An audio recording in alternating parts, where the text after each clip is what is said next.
You see that my video about my police encounter with the Ghanaian police here on TikTok, it had gone some semi-viral, about 100,000 views as at this morning, and the comments are a mess.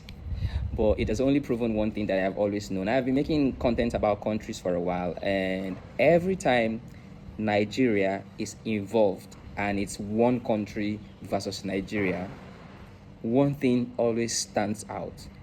Nigerians are never going to be accepted anywhere around the world in peace. Look, it is not a lie that Nigerians are one of the smartest people in the world, and that alone is very intimidating, especially to African countries. Mind you, I'm Ghanaian, full Ghanaian. I have a Ghanaian passport. And my mom sold oranges on the streets of Osu in the 80s. My dad worked for the Ghana Food Distribution Company. I cannot be more Ghanaian than I am. I only lived in Nigeria for the most part of my life. This not easy shit to get. So how do you think I can be Nigerian and come to get it? So that aside, to Nigerians, it is time to actually accept that we don't have a solid footprint when it comes to being accepted around the world. So these things are always going to be a thing that we go through. From here to Ghana, to South Africa, to Kenya, to Rwanda, Nigerians are always going to be treated this way. And it's not a problem, because guess what?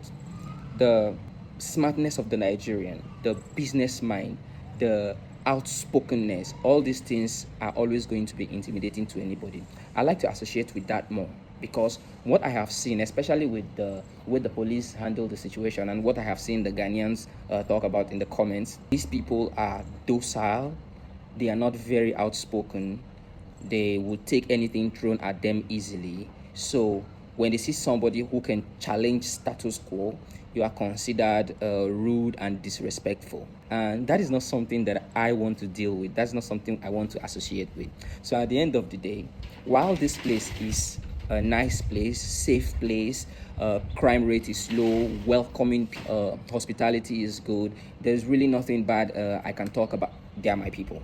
There's really nothing bad I can talk about them at the end of the day. There is just this non-acceptance when Nigeria is mentioned, when Nigerians are mentioned. And it is sad, because I have lived in Nigeria for the most part of my life, and Nigerians are known to be very welcoming to foreigners wherever you come from. I have never seen Nigerians. Look, Nigerians can be bad to Nigerians, but they are more welcoming to foreigners. Before a Nigerian will harm a foreigner, they will harm themselves. You will see Nigerians fight themselves for a foreigner. But that's not something I have seen with when Nigerians are outside. Rather, outsiders are ready to harm Nigerians. And that is a sad thing. So at the end of the day, dear Nigerians, this is really not about you. It's about the inferiority complex of the other people. Your smartness, your outspokenness, your mind, everything is you. That is your identity. And that is what I like to associate with. These other people around the world that are intimidated by Nigerians, that is their problem. So to you, Ghanaians, because here I am in the middle, I've lived there all my life. If I come back here, it is home for me. If I have to take sides, I don't really know where I have to be, because I have family here. But at the end of the day, this behavior of even stereotyping Nigerians who really didn't do anything to you, that is a shitty behavior. That is a mentality that you need to drop. Because like the other day, I was in a bus and I told the conductor, the mate, that I'm alighting somewhere.